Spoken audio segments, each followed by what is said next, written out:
বসা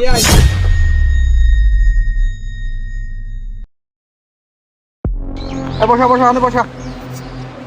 এই তোর বাপের কাছে ফোন দে কিন্তু না ছুটিয়ে দিলাম কিন্তু তাড়াতাড়ি ফোন দে তাড়াতাড়ি ফোন দে এই ওর মুখটা খুলে দে।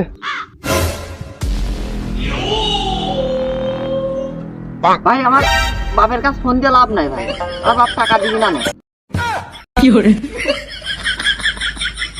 তোর বাপ টাকা দিবি না মানে তাহলে তো তোর কোনো বাঁচার কোনো লক্ষণ দেখছি না আমি, তুই বাঁচবি না বুঝতে পারছি তোর বাঁচার কোনো। হ্যাঁ ভাই আমার মাইয়া লা দেন ভাই, আমি আরো আসবো না, মাই ফেলা দেন আপনার। তাহলে মনে তো সাজিসটা কি কর সেই বাদ দেন ভাই, আমার সাজিসটা আপনি পূরণ করতে পারবেন না, বাদ দেন। এই সল্টু মস্তান তোর ইচ্ছে পূরণ করতে পারবি না ক তোর ইচ্ছেটা দেই ক। বললাম না ভাই বাদ দেন, আমার সাজিসটা আপনি পূরণ করতে পারবেন না, বললাম না বাদ দেন। না রক্ত সে চুলিতে পাইপ লিক চলে গেল তোর শাসিছে ক ক ক তাতে ক এত যে তুই করছেন তাহলে ভাই আমার ফর্সা করে দেন। এই যাত্রায় তোর বাপ কই দিলাম বাঁচে গেলি। কি করে